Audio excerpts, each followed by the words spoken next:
అందరికీ నమస్కారం. మన జీవితం యుద్ధాలమయం.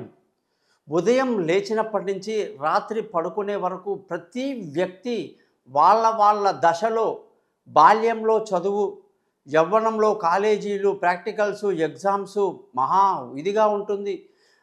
నాలెడ్జ్ కోసం వాళ్ళు చేసే తపన, ప్రయత్నాలన్నీ కూడా యువకులు ప్రేమలో సక్సెస్, ఫెయిల్యూర్ అయితే చదువు మీద కాన్సంట్రేషన్ పోతుంది. లేనిపోని అనేక ఇబ్బందులు వస్తూ ఉంటాయి. అలాగే ఉద్యోగంలో మంచి పేరు తీసుకురావాలి, ప్రమోషన్లు తేవాలి, ఉద్యోగం లేని వాళ్ళకు ఉద్యోగం రావాలి, ఉద్యోగంలో స్థిరపడాలి, చాలా తొందరగా ఉన్నత స్థితిలోకి వెళ్ళిపోవాలి, వ్యాపారం మొదలు పెట్టాలి, చాలా అద్భుతంగా జరగాలి, వ్యాపారంలో ఇంకా 4-5 అడుగులు ముందుకేసి అనేక రకాలుగా వ్యాపారంలో అభివృద్ధి చూడాలి. ఇలాగా ప్రతి ఒక్కళ్ళకి ఉదయం లేచినప్పటి నుంచి యుద్ధమే యుద్ధం అన్నమాట. ఈ యుద్ధం అనేది ప్రతి ఒక్కళ్ళకు జరుగుతుంది. అయితే రామాయణంలో రాముల వారు శ్రీలంకకు చేరి రావణాసురుని వధించాల్సిన పరిస్థితి వచ్చింది.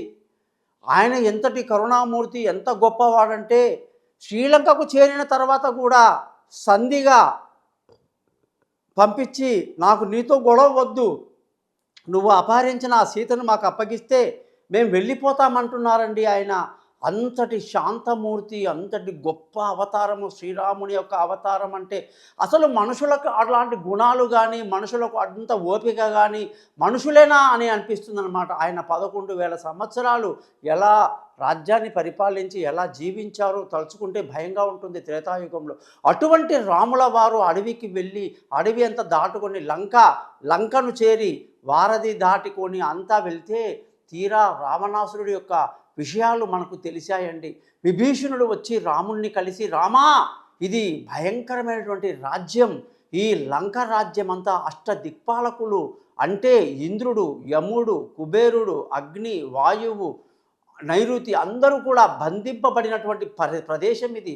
నవగ్రహాలు సూర్యుడు, చంద్రుడు, మంగళుడు, కుజుడు, గురువు, శుక్రుడు, శని, రాహు, కేతు వీళ్ళందరూ బంధించబడ్డారు రావడి చేతిలో.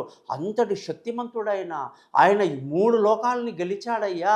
అటువంటి వాడు ప్రాణం ఎక్కడ ఉందో కూడా తెలియదు, వాడు ఎక్కడ దాచిపెట్టాడో. దశకంఠుడు, వాడు ఒక తల తగిలిపోతే ఇంకో తల వచ్చి అతుక్కుంటూ ఉంటుంది.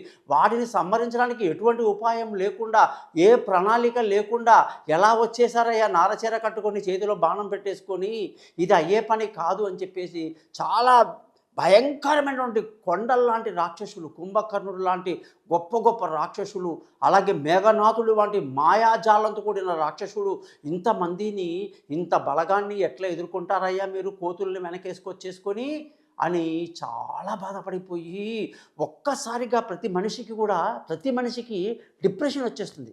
ఆ డిప్రెషన్లో యువకులు ఈరోజు ఎన్నో అకృత్యాలకు గురవుతున్నారు.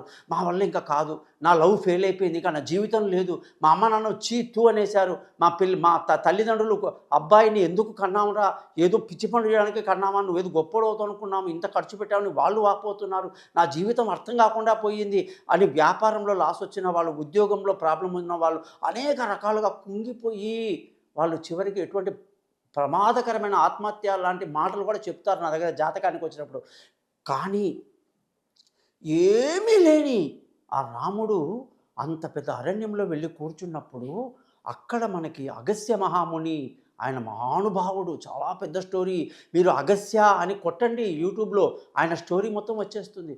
అటువంటి ఆయన అక్కడికి వచ్చి రాముణ్ణి చూసి, రామా, ఏమైందయ్యా, ఎందుకు విచారిస్తున్నావు, యుద్ధం మొదలుపెట్టు అంటే ఆయన చూసి, ఆయన విచార వదనాన్ని చూసి ఇట్టే గ్రహించి, ఓహో, ఓ రామా, నీ గురించి నీకు తెలియదయ్యా, నీలో ఎంత గొప్ప శక్తి ఉందంటే నువ్వు సామాన్యుడివి కావు, బలవంతుడివి, గొప్పవాడివి అని చెప్పి ఆయనకి అగస్త్య మహాముని అద్భుతమైనటువంటి ఆదిత్య హృదయాన్ని చెప్పడం జరిగిందన్నమాట.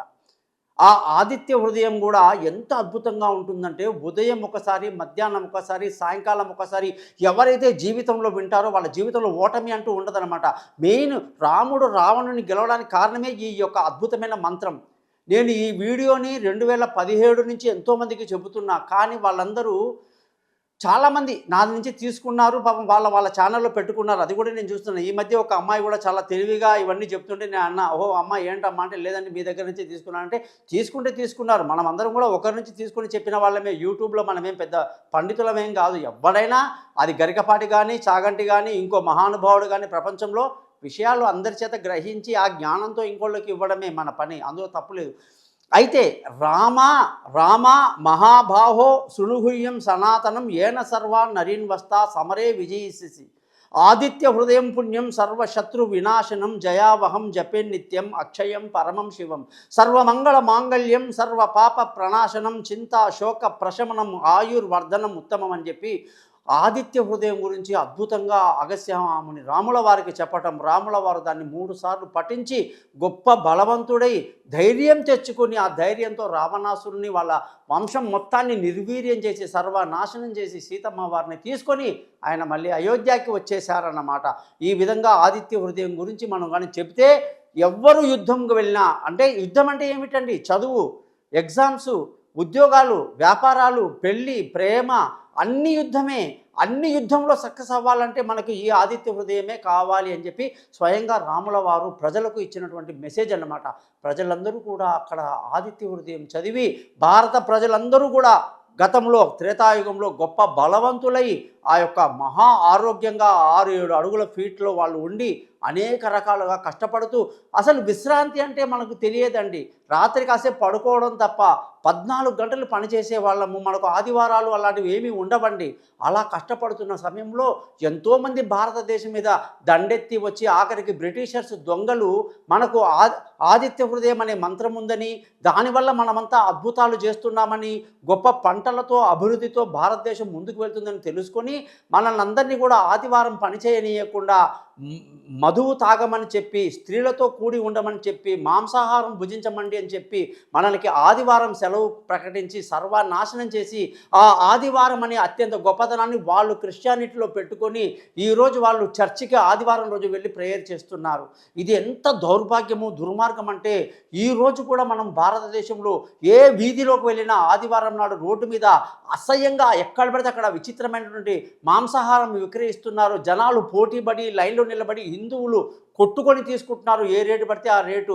దాన్ని భుజించి మద్యంతో తిని భార్యలతో కూడుకొని సర్వనాశనమైనారు. మీరు ఈ యొక్క ఆదిత్య హృదయమే కాదు, సూర్యాష్టకంలో రాశాడు ఇందులో, ఆదివారము నాడు మద్యము సేవించరాదు, మాంసాహారము భుజించరాదు, స్త్రీలను తాకరాదు. ఇటువంటి నియమాలు మనకు ఆదివారము సూర్యుడి యొక్క వారంలో ఉంది. కానీ ఈరోజు మొత్తం మట్టి కట్టుకుపోయింది. హిందుత్వాన్ని క్రిస్టియన్స్ సర్వనాశనం చేసి మనల్ని నడి రోజులో వదిలేశారు. వాళ్ళు ఆదివారాన్ని అత్యంత పవిత్రమైన రోజుగా ప్రేయర్ చేస్తూ ప్రపంచమంతా కూడా ఎక్కడ పోయినా ఆదివారం చర్చిల్లో ప్రత్యేక ప్రార్థనలు చేస్తూ వాళ్ళు బలవంతులు అయిపోతున్నారు. కాబట్టి ప్రతి ఒక్క హిందువు కూడా ఆదిత్య హృదయాన్ని రోజు 3 సార్లు చదవడం, ఆదివారం నాడు అత్యంత నిష్టలతో జీవించడం మీ జీవితానికి ఎంతో మేలు చేస్తుంది. ప్రతి విజయంలో కూడా మీరు ఖచ్చితంగా మీకు జీవితంలో విజయాలు సాధిస్తారని చెప్పి తెలియజేస్తూ, మీరందరూ వెంటనే ఆదిత్య హృదయం సూర్యాష్టకాన్ని రోజు యూట్యూబ్లో డౌన్లోడ్ చేసుకొని వింటారని ఆశిస్తూ ఈ ఛానల్ని సబ్స్క్రైబ్ చేయడం మర్చిపోకండి. మీ గోపాలయ్య.